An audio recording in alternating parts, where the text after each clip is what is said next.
Mobile use करता है, चला लेते हैं तो पूरा मोबाइल, फोन पे पेटीएम वगैरह सब कुछ, वो नहीं था छोड़ दो।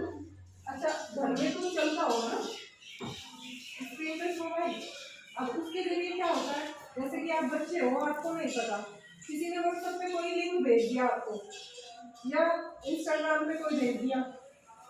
अब इंस्टाग्राम पे सबको तो नहीं जानते हो आप, हमारे लिए तो ज़्यादातर लोग अननोन होते हैं। और ऐसे ही व्हाट्सएप पे किसी अननोन नंबर से आपको एक मैसेज आया, आप क्या करते हो, आप उसको तुरंत खोल के देखते हो, तुरंत फोन में टिक टिक। तो उससे क्या होता है, उससे आपकी सारी डिटेल्स उसके पास पहुंच जाती है, जो आपके साथ साइबर फ्रॉड करना चाह रहा है। नहीं, आपको उसने लिंक भेजा, आपने उसको ऑन कर दिया, अगर आपका वही नंबर अकाउंट नंबर से जुड़ा हुआ है, तो उसकी सारी डिटेल कहाँ पहुंच जाएगी, उसके पास जिसने वो आपको एप्लीकेशन भेजा है। अब ये भी जरूरी नहीं है कि वो एक आपको केवल एक साइट भेजेगा कोई, या कोई एक खाली मैसेज करके छोड़ देगा, ऐसा भी हो सकता है कोई ऐप भेज दे आपको, कोई एक एपीके करके फाइल बनी हुई है, वो एपीके फाइल से आजकल सबसे ज्यादा फ्रॉड हो रहा है। एपीके फाइल आपको भेज दी, आप क्या करोगे, उसको डाउनलोड कर लोगे अपने फोन में। अब जब तक वो रहेगी आपके फोन में, तब तक आपकी सारी डिटेल उसके पास चली जाएगी, और हो सकता है आपके खाते से सारा पैसा भी गायब हो जाए। पहला नंबर। अब दूसरा सुनिए, दूसरा आजकल चल रहा है कि आप इंस्टाग्राम यूट्यूब पे कोई वीडियो देख लेते हो कि घर बैठे पैसे कमाए, आती है ना, घर बैठे पैसे कमाए, और उसमें लिखा होता है कि भाई हम मटेरियल भेज देंगे आपके घर, आपको पेंसिल बनाने का काम करना है, या कुछ भी, अदरवाइज कुछ भी हो सकता है, कोई भी काम बता सकते हैं, ये काम आप शुरू कर दीजिए, हम आपको सामान आपके घर पे प्रोवाइड कराएंगे। पर लेकिन क्या होता है, जब हम उस नंबर पे कॉल करते हैं तो वो कहते हैं कि ठीक है मैडम, हम आपको 1500 रुपये का भेज दे रहे हैं सामान, 1500 2000 जितना भी बताए, कि आप इतने हमें भेज दीजिए, हम कल आपके घर पे सामान पहुंच जाएगा।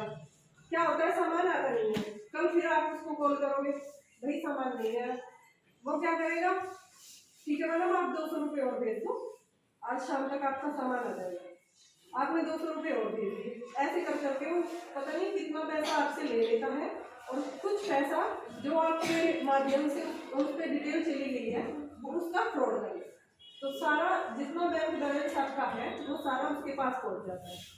फिर जब तब सोचते हैं आप कि हाँ इससे अच्छा तो उस पर कॉल ना ही किए। तो इस तरीके से लालच में भी नहीं आना, ना कोई एप्लीकेशन डाउनलोड करनी है, ना ही किसी इलीगल साइट पे जाना है, और फालतू के किसी भी नंबर पे ना ही कॉल करनी, जिसको आप नहीं जानते हो उसके मैसेज भी नहीं रिसीव करनी, और ना ही आपको किसी अननोन नंबर की कॉल रिसीव करनी है। अगर किसी भी नंबर पे आप 12 से 15 सेकंड तक बात कर लेते हैं और आप जानते नहीं हो, वो बुझाए रखेगा आपको कॉल, मैडम अच्छा आप वहाँ से नहीं बोल रहे हो, ऐसे करके अनजान बन के कॉल करेगा, वो बुझाए रखेगा, तब तक आपकी सारी डिटेल उसके पास पहुँच चुकी है, तो आपको अननोन नंबर से बात भी नहीं करनी। ये बातें आप अपने घर पे भी बताइएगा, ठीक है, अपने भाई बहन बड़े जो भी है आपके सबको बताइएगा, ठीक है, आई समझ में हम इससे। और अगर ऐसा फ्रॉड किसी के साथ हो जाता है तब क्या करें, जैसे मान लो मेरे अकाउंट से पैसे कट चुके, अब मैं क्या करूँ, अब मेरा तो बैंक बैलेंस चला गया, अब मुझे क्या करना है, तुरंत 1930 पे अपनी कंप्लेंट दायर करानी है। अगर हम 24 घंटे के अंदर अपनी कंप्लेंट दायर करा देते हैं तो हमारा जो बैंक बैंक बैलेंस गया था वो आने की संभावना हो जाती है। मैं ये नहीं कह रही हूँ तुरंत आ जाता है, इसकी संभावनाएं बढ़ जाती है जल्दी आने की। क्योंकि क्या होता है, हैकर्स क्या करते हैं, जब कोई पैसा करता है वो अपने पास नहीं रखता, वो तुरंत से उसको ट्रांसफर करने की कोशिश करता है अपने पास, और लेकिन इसके लिए भी नियम बनाया गया है कि कुछ समय तक वो पैसा बाहर नहीं भेज सकता। तो उस बीच अगर आप 1930 पे कॉल करके अपनी कंप्लेंट दायर करा देते हो तो फिर आपका पैसा होल्ड हो जाता है, वो उसको बाहर नहीं भेज सकता, ठीक है, और वो आपके अकाउंट में वापस आने की ज़्यादा संभावनाएं हो जाती है। आई समझ में बात? तो अब अगर किसी के भी साथ होता है, गली मोहल्ले में आपके किसी के साथ अगर ऑनलाइन फ्रॉड होता है, तो आपको क्या बताना है उनको?